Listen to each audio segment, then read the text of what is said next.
Good morning everybody.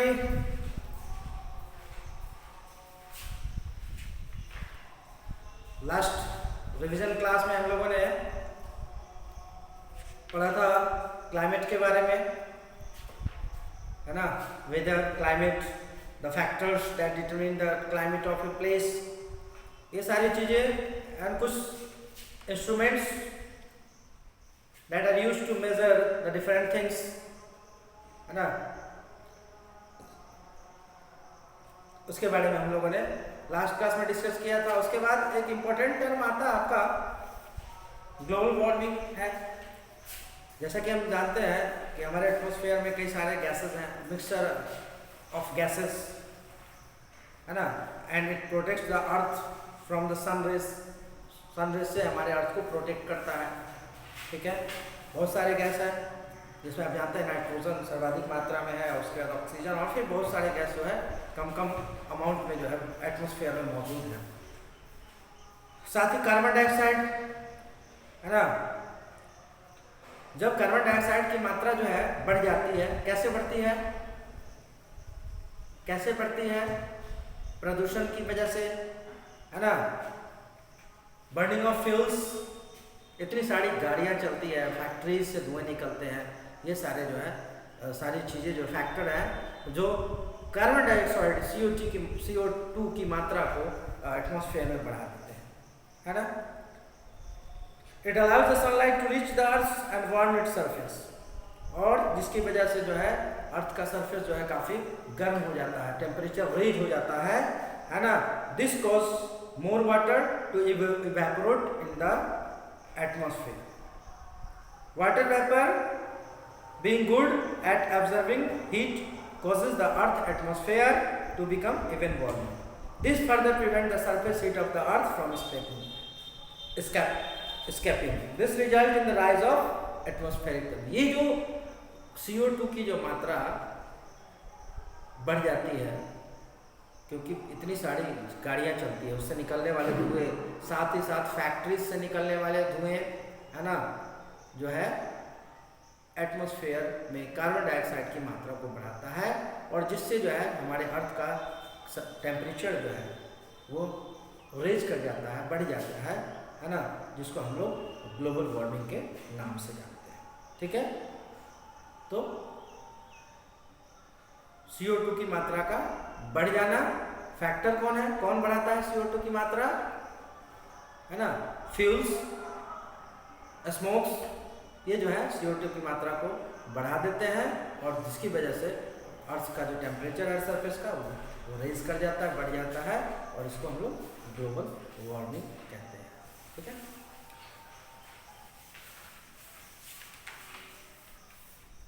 आगे tropical hot wet forest के बारे में हम लोगों ने पढ़ा था, जिसमें हमने स्टडी किया था डेमोक्रेटिक रिपब्लिक ऑफ कॉन्गो। एक बार फिर से, है ना, इसके बारे में संक्षेप में आपको बताता हूँ, ठीक है। हमने DR कॉन्गो के बारे में जो मेन चीज़ें हैं, सबसे पहला तो ये एक अफ्रीकन कंट्री है, ठीक है। अफ्रीकन कंट्री है, this is situated near equator, है ना, क्लोजेस्ट टू इक्वेटर है, ठीक है। The climate here is warm and wet, जिसकी वजह से क्लाइमेट क्या है, वार्म और वेट, यानी यहाँ पे जो है टेम्परेचर रीच करता है लेकिन वर्षा भी होती है, इसीलिए क्लाइमेट में लिखा हुआ हॉट और वेट क्लाइमेट, ठीक है। टेम्परेचर रीच करता है, अत्यधिक टेम्परेचर हो जाता है, लेकिन ऑलमोस्ट जो है रोज वर्षा इस क्षेत्र में, इस कंट्री में होती है, जिसकी वजह से इसके क्लाइमेट को हॉट वेट क्लाइमेट कहा गया है, ठीक है ना। तो सबसे पहली बात जो मैंने आपको बताई किया, इक्वेटर के नज़दीक का एरिया है, बिल्कुल नज़दीक का एरिया कह सकते हैं, क्योंकि 5 डिग्री नॉर्थ और 5 degree south of the equator ये अवस्थित है, बिल्कुल पास का एरिया हो गया आपका इक्वेटर का। That's why here is warm and wet climate. This region includes the Amazon basin of South America, Congo basin of Africa and parts of South East Asia like Indonesia and Malaysia. The DR of Congo is an excellent example of this hot wetland. दूसरी बात democratic Republic of Congo के बारे में है कि इसको पहले ज़ैर के नाम से जाना जाता था, है ना। अफ्रीकन कंट्री है, मैंने आपको बता दिया, अफ्रीका कॉन्टिनेंट का यह हिस्सा है, यह देश। किंशासा इसका कैपिटल है, ठीक है।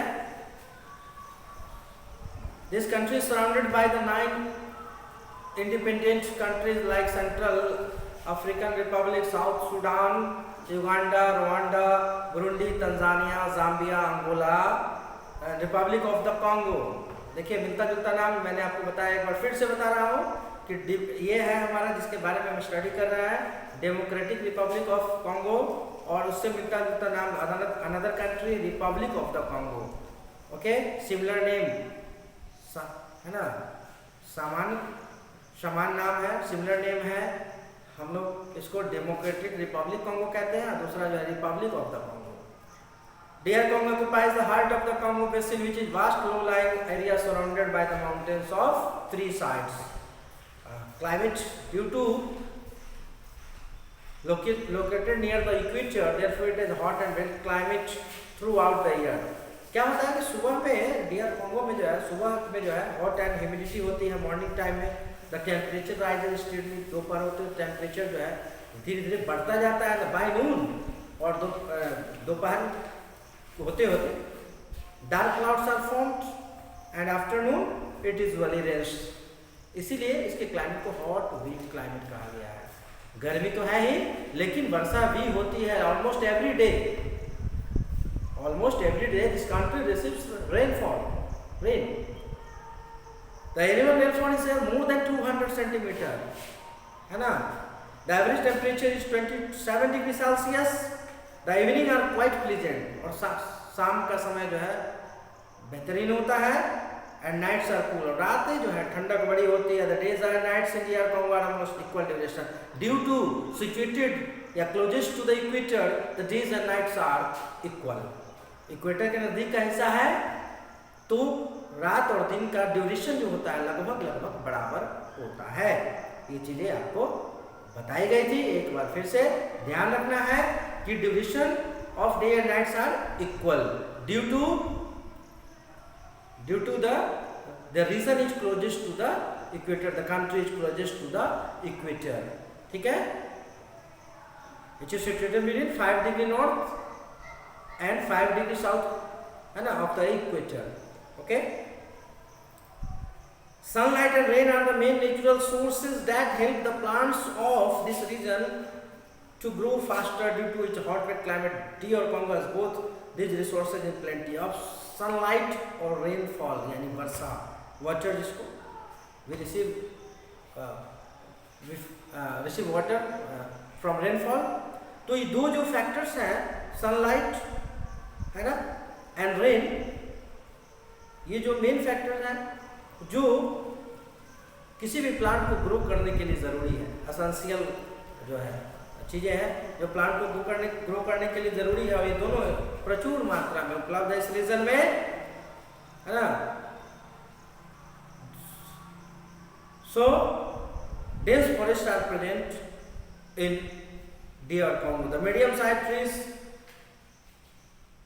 मीडियम साइज जो पौधे होते हैं उसकी हाइट 15 से 30 metre, 15 to 30 meters, and the tall trees which rises up to height of 60 meter। जो लंबे पेड़ होते हैं उसकी लंबाई 60 मीटर तक जाती है, और जो मीडियम साइज के प्लांट है उसका 15 to 30 मीटर तक उसकी हाइट होती है ना। घना जंगल है क्योंकि रेन, वर्षा और जो है सनलाइट दोनों प्रचुर मात्रा में इनको मिलते हैं, और यह किसी भी पौधे को ग्रो करने के लिए एसेंशियल चीज़ है, ठीक है। तो there are dense forest situated in DR Congo। Some trees in DR Congo are interlocking trees, बहुत सारे ट्री जो है इंटरलॉकिंग ट्री जो है एक दूसरे से जुड़े हुए दिखते हैं ऑन द टॉप, है ना। They join together at the top, there is a thick underground vegetation, है ना। This forest are also called evergreen, इसी को एवरग्रीन फॉरेस्ट कहा जाता है, इक्वेटोरियल फॉरेस्ट, एवरग्रीन फॉरेस्ट, है ना, कहा जाता है। Because trees in this forest do not shade their leaves. और खासियत क्या है एवरग्रीन फॉरेस्ट की, सदाबहारपन इसको कहते हैं हिंदी में।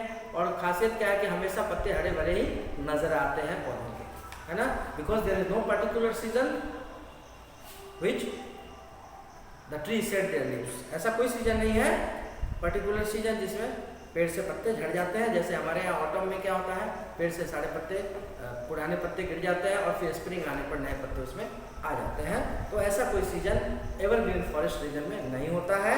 सो the trees are remain green throughout the year. Example में इबोनी, महोगनी, रोजवुड, है ना, rubber, bamboo, coconut, oil palms इत्यादि। फूड क्रॉप्स की बात की थी, मैंने आपको बताया था कि मेन फूड क्रॉप्स में कैशावा, जिसको टैपियोका भी कहते हैं, जो मेन फूड क्रॉप्स है, जिसका इस्तेमाल ये लोग भोजन के रूप में कई तरह से करते हैं। उसके रूट का इस्तेमाल, उसके रूट में स्टार्च भी पाया जाता है ना, जिसको हम लोग उस स्टार्च का जो भाग है, जो स्टार्च है, रूट में जो स्टार्च पाया जाता है, उसका इस्तेमाल साबूदाना जो हम लोग यूज़ करते हैं अपने खाने में, उसको बनाया जाता है, उसको तैयार किया जाता है। ठीक है। वाइल्ड वैरायटी ऑफ एनिमल भी है डीआर कॉन्गो में, है ना। There are many wild animals present in the forest of DR Congo, है ना, like chimpanzee, crocodile, hippopotamus, pythons, rhinoceros, बहुत सारे तरह के जो जंगली जानवर है यहाँ पे इस जंगल में मौजूद है। जिसमें एक खास तरह का जिराफ है, जिराफ का एक खास तरह का की प्रजाति है जिसको कैपी कहते हैं, है ना। और due to the presence of large wild life, large variety of wild life, it is often called the gigantic zoo. इसको जिगैंटिक जू भी कहा जाता है।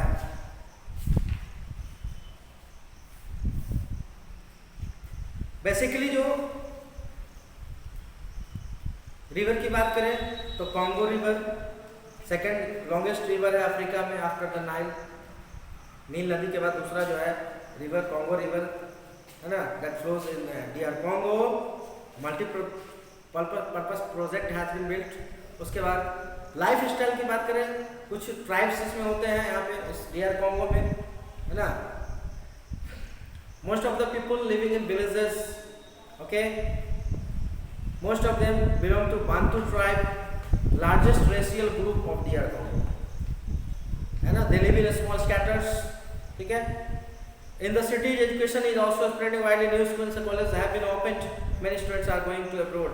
कुछ गाँव में जो प्रजाति रहते हैं जिसको बंतु ट्राइब कहा जाता है ना, खासकर गाँव में रहते हैं ये।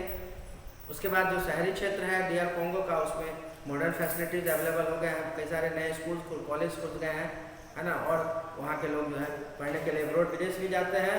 एक और आपका जो है प्रिमिटिव ट्राइब डीआर कॉन्गो का, जिसको पिग्मीज या बाम्बूती के नाम से जाना जाता है। इनका हाइट छोटा होता है ना। दे आर नोमैडिक, है ना, they are good hunters also, they are nomadic life.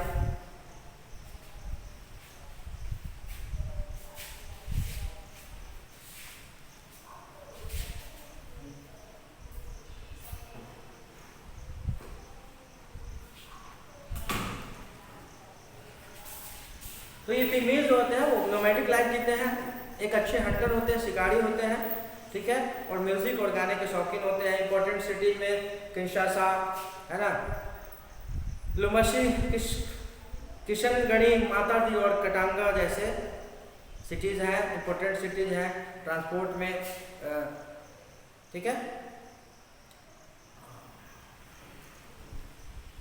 कुछ सालों में जो है रेलवेज और रोडवेज में भी डेवलपमेंट हुआ है डीआर कॉन्गो में, ठीक है। Stanley Falls, Inga Falls present है डीआर कॉन्गो में। मातादी बिगेस्ट सी पोर्ट है और Kinshasa is an important river port. This ports are linked with the main mining areas, okay. तो this is about DR Congo.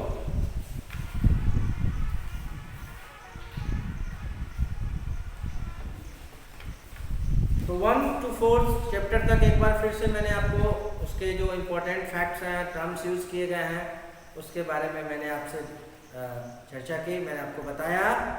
तो आपको जो है students अच्छे तरीके से एक चैप्टर आपका और जो कल के क्लास में मैं ये रिवीजन के बाद फिर से रिवीजन कराया गया वंस अगेन।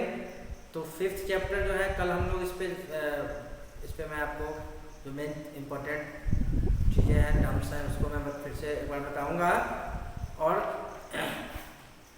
आप लोग जो है, मुझे उम्मीद है कि आपकी तैयारी अच्छे से हो रही होगी, सिर्फ SST की नहीं, और भी सब्जेक्ट्स हैं आपके जिसकी तैयारी आपकी हो रही होगी।